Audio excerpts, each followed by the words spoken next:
Assalamualaikum warahmatullahi wabarakatuh. Perkenalkan, saya Yuliasi dari kelas 5A Prodi Manajemen dengan NIM 2203102113. Di sini saya akan memenuhi tugas mata kuliah Sistem Informasi Manajemen yang diampu dengan Ibu Wiwin Julianti, SE, SPD, MAK. Ini saya akan memaparkan penerapan e-government di Kabupaten Tuban.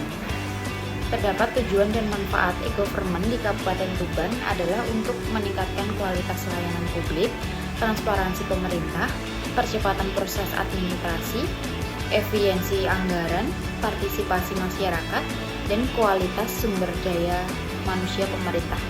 Kemudian, manfaat e-government di Kabupaten Tuban itu sendiri yaitu untuk mencangkup kemudahan akses layanan, efisiensi waktu dan biaya, transparansi informasi, peningkatan layanan kesehatan dan pendidikan, kepuasan masyarakat, integrasi, sistem pemerintahan, dan pengelolaan sumber daya yang lebih baik.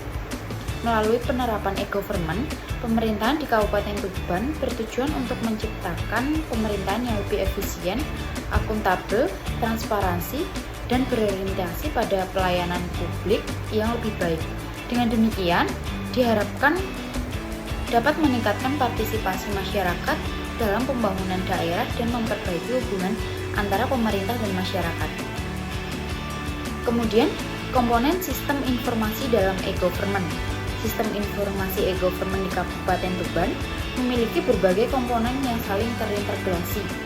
Komponen tersebut mencangkup portal pemerintahan daerah, e-office untuk administrasi pemerintahan, sistem layanan publik, keuangan daerah, geografis, manajemen sumber daya manusia.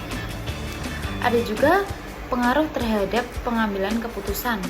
Pengambilan e-government di Kabupaten Tuban sangat signifikan dalam pengambilan keputusan pemerintahan.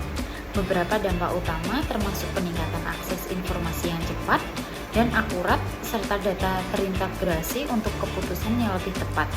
Transparansi dan akuntabilitas meningkatkan dengan akses data yang lebih terbuka dan mencegah penyalahgunaan wewenang. Dalam data e-government digunakan untuk perencanaan kebijakan yang lebih efektif dan analisis kebijakan yang lebih baik. Partisipasi pengambilan keputusan menjadi lebih efisien dengan teredukasi waktu, administrasi, dan birokrasi. Koordinasi antar instansi. Terdapat isu-isu mendesak. Pemanfaatan anggaran daerah juga lebih efektif dengan data anggaran terintegrasi. Secara keseluruhan, e-government memungkinkan pengambilan keputusan di Kabupaten Tuban untuk lebih efisien, responsif, dan transparan. Perbaikan infrastruktur teknologi dan pelatihan SDM penting untuk hasil yang optimal. Kemudian, partisipasi masyarakat.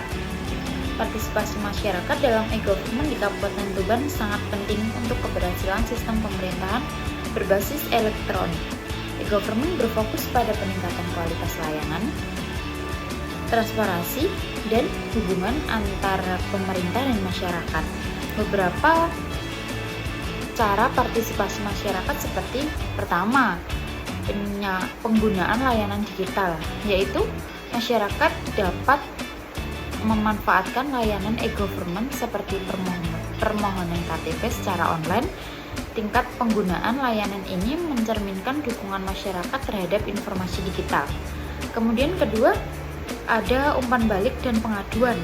Melalui sistem pengaduan online, masyarakat bisa melaporkan masalah terkait layanan publik. Pemerintah juga mengadakan survei online untuk mendapatkan masukan dari masyarakat tentang kebijakan. Ketiga, ada ketertiban dalam pembuatan kebijakan.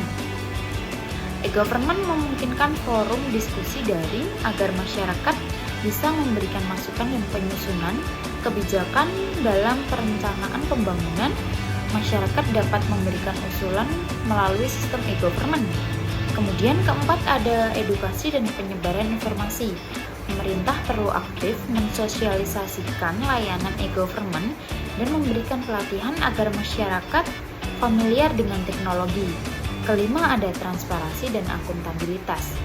masyarakat dapat memantau kinerja pemerintah melalui data yang tersedia. Partisipasi masyarakat dalam memantau proyek dan penggunaan anggaran juga penting. Hambatan dan tantangan implementasi.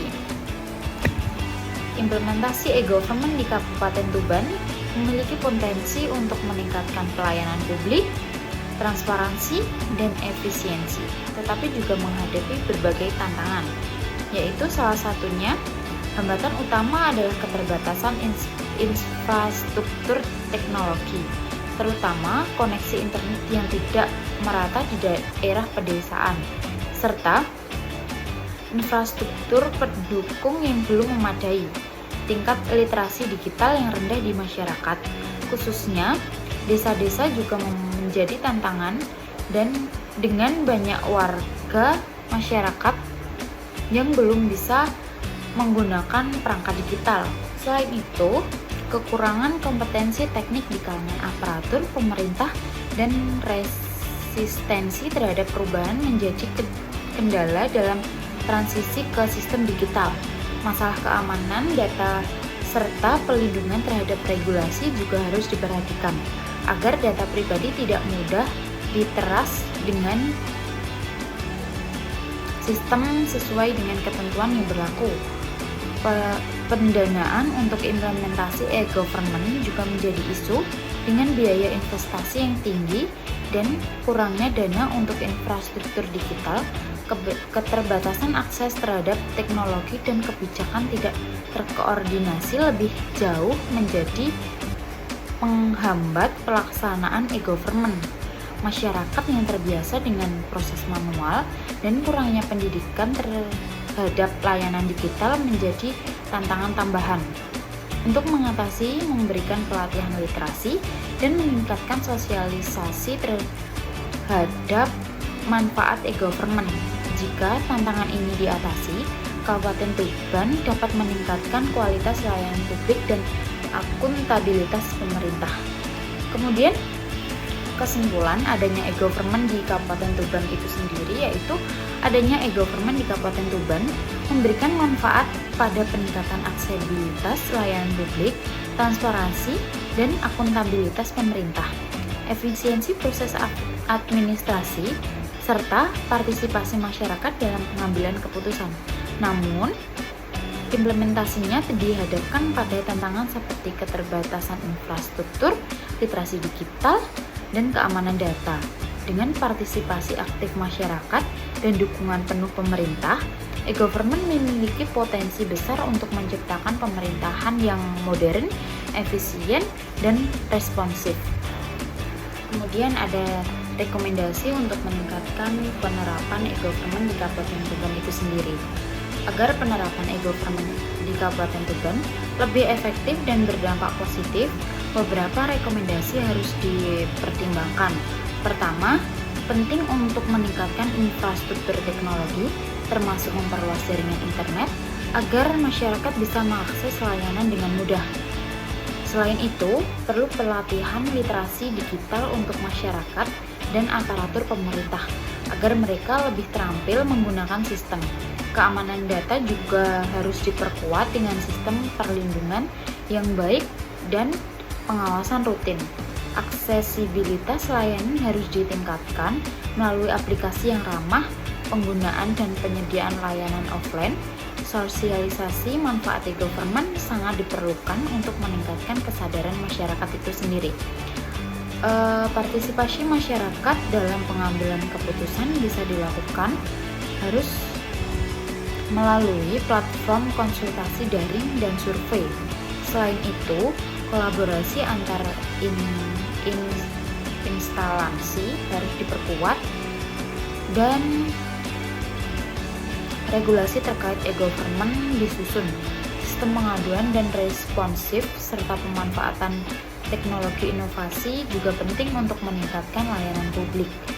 Dan dengan langkah-langkah tersebut, e-government di Kabupaten Tuban bisa berkembang dengan baik. Sekian pemaparan materi tentang penerapan e-government di Kabupaten Tuban. Kurang lebihnya mohon maaf. Wassalamualaikum warahmatullahi wabarakatuh.